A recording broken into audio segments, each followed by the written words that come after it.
Kenya is regarded as the region's business hub for trade and investment. Living up to these, World Textile Industries under the International Textile Manufacturers Federation convened in Nairobi for this year's conference, the first time the conference is happening in Africa.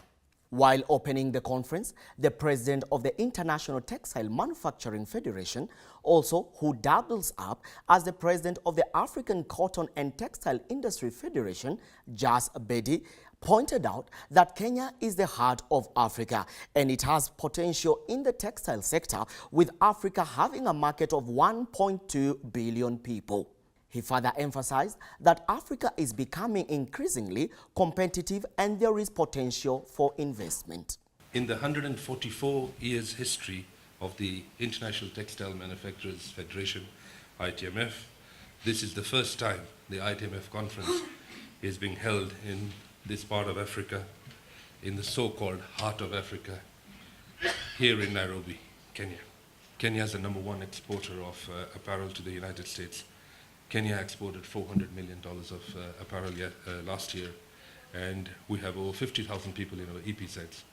What we're looking at as a country is connecting that supply chain with domestic textile manufacturing so that we can serve the customers better.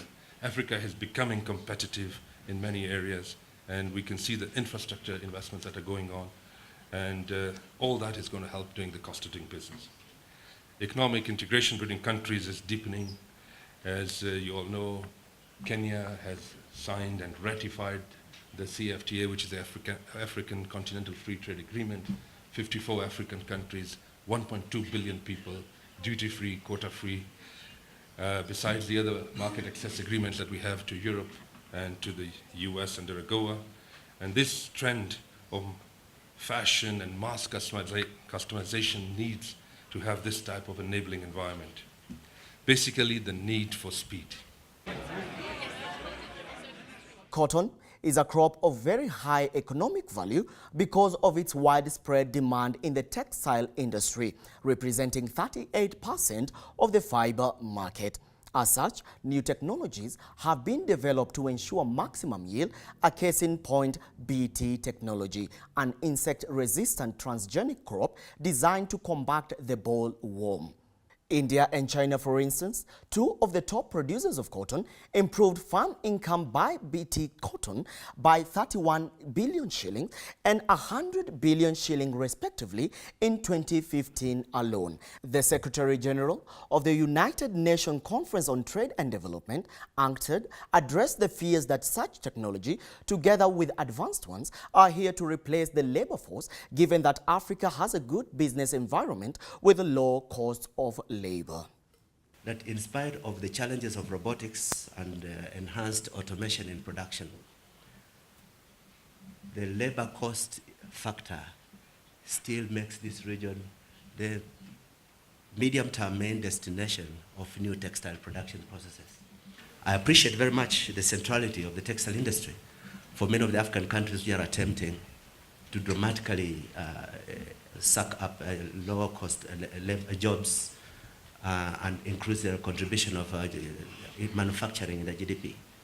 Representing the government, Cabinet Secretary, Trade, Industry and Cooperative, Peter Munya, read the President's speech in which the government is committed in transforming the textile industry to create jobs for youths and women. I believe that this conference will assist my government to identify key measures and partners to facilitate transformation of our textiles and apparel's value chain, and thereby create many job opportunities for our youth, women, and other Kenyans. We need investments if we are to create the jobs for which Kenyans long. He stated that the government wants to partner with investors to strengthen manufacturing with sectors like textile to grow the economy. Kenya is ready and open for business, and you can count on our strong support along your investment journey. He continued to emphasize through the president's speech that the country has a conducive environment for business for the private sector as the nation is geared toward the achieving of the Big Four agenda.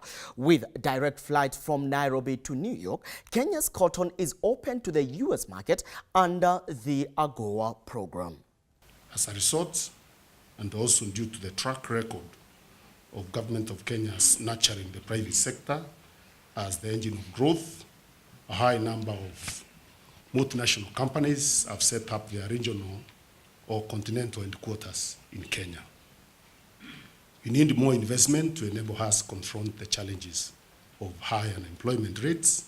My government remains intensely focused on further improvement of the business environment, policy, coherence, and certainty, reduction of the cost of doing business, and maximizing the returns to investments by the companies that choose to invest in Kenya. I'm also happy to inform you that Kenya will commence direct flights to the US, providing an added advantage for African Growth and Opportunity Act, AGOA exports. Kenya is ready and open for business. This is a clear statement from the government as it's geared towards uplifting of the textile industry from its lost glory. Manufacturing is one of the pillars to the Big Four agenda, and strengthening the sector will hugely contribute to the national GDP. For Brand Plus TV, I am Karari John Wambugu.